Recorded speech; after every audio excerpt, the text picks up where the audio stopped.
Hello people, welcome back to this channel. आज इस video में हम लोग अपनी सीरीज़ को कंटिन्यू करते हुए इंडियन कॉन्ट्रैक्ट एक्ट का सेक्शन 7, 8 और 9 डिस्कस करेंगे। सेक्शन 7 बात करता है एक्सेप्टेंस मस्ट बी एब्सोल्यूट। ये बोल रहा है कि एक्सेप्टेंस जो है वो एब्सोल्यूट होनी चाहिए। इसको हम रीड करते हैं। In order to convert a proposal into a promise the acceptance must be, दो कंडीशंस दी हुई है। फर्स्ट है बी एब्सोल्यूट एंड अनक्वालिफाइड। अब ये बात कर रहे हैं कि जो प्रपोजल है उसको अगर आपको प्रॉमिस में कन्वर्ट करना है, ठीक है। प्रपोजल प्रॉमिस कब बनता है? जब एक्सेप्टेंस होगी। अब एक्सेप्टेंस कैसी होनी चाहिए? एक्सेप्टेंस एब्सोल्यूट और अनक्वालिफाइड होनी चाहिए। इसका मतलब है कि जो कंडीशंस रखी गई है प्रपोजल में, वो कंडीशन को आपको मानना है, ठीक है। उसके ऊपर कोई अपनी कंडीशन नहीं लगानी है। अगर आप अपनी कंडीशन लगा के उसको रिटर्न करेंगे तो वो काउंटर ऑफर हो जाएगा, तब आपकी एक्सेप्टेंस एब्सोल्यूट नहीं रहेगी। तो एक्सेप्टेंस जो है वो एब्सोल्यूट होना चाहिए। ये है फर्स्ट पॉइंट, ठीक है।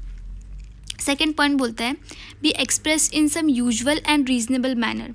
अब जो आपकी एक्सेप्टेंस है वो किसी भी यूजुअल या एक रीजनेबल मैनर में आपको एक्सप्रेस करना है उसको, ठीक है।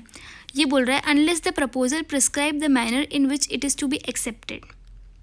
अगर जो आपका प्रपोजल है उसमें कोई एक मैनर गिवन नहीं है, फॉर एग्जांपल आपके प्रपोजल में ऐसा गिवन है कि आपको एक्सेप्टेंस पोस्ट के थ्रू देनी है या फिर आपको एसएमएस के थ्रू देनी है, ठीक है। अगर ये कुछ भी गिवन नहीं है तो आपको एक रीजनेबल मैनर में उसको एक्सप्रेस करना है।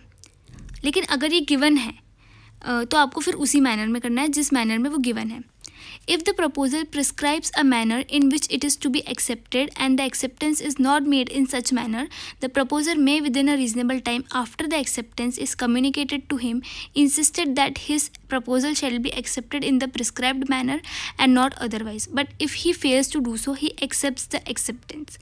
इसका मतलब ये है कि अगर प्रपोजल में जो प्रिस्क्राइब मैनर गिवन है, अगर आपने उस वे में अपनी एक्सेप्टेंस को नहीं एक्सप्रेस किया है, ठीक है, तो with in a reasonable time जो आपका प्रपोजल है, जिसने आपको प्रपोजल भेजा है, वो आपको बता देगा कि आप उस मैनर में भेजो। लेकिन अगर वो नहीं बताता है, if he fails to do so, इसका ये मतलब है कि उसने आपकी एक्सेप्टेंस को एक्सेप्ट कर लिया है, ठीक है।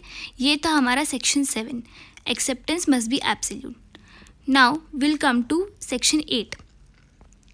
सेक्शन 8 बात करता है एक्सेप्टेंस बाय परफॉर्मिंग कंडीशन और रिसीविंग कंसिडरेशन, ठीक है। ये बोलता है कि आपकी इसको हम लोग रीड कर लेते हैं। Performance of the conditions of a proposal और the acceptance of any consideration for a reciprocal promise which may be offered with a proposal is an acceptance of the proposal.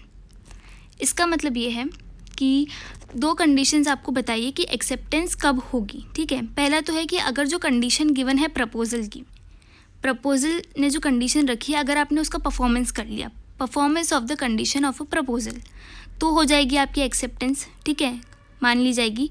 दूसरा है और the acceptance of any consideration.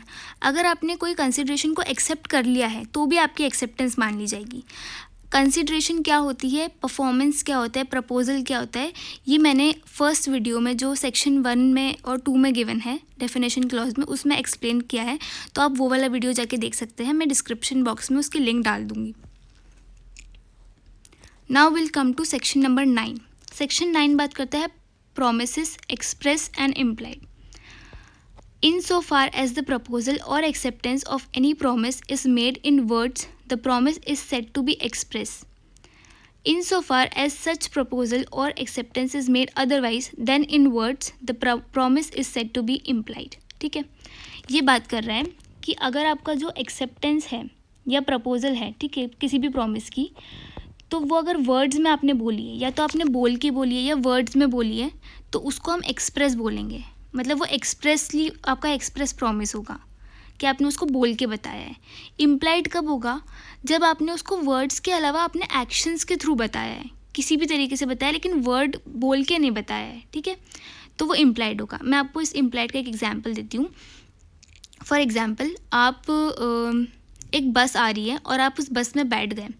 अब बस वाले ने आपको बोला नहीं है कि वो आपको बेसिकली ऑफ़र दे रहा है, प्रपोजल दे रहा है कि आप इस बस में बैठ जाओ, और वो आपको एक पर्टिकुलर जगह पे छोड़ देगा।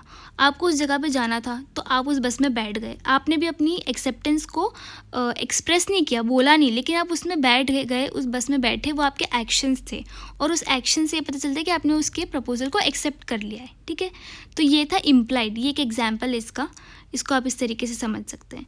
तो ये था हमारा सेक्शन 7, 8 और 9 ऑफ इंडियन कॉन्ट्रैक्ट एक्ट।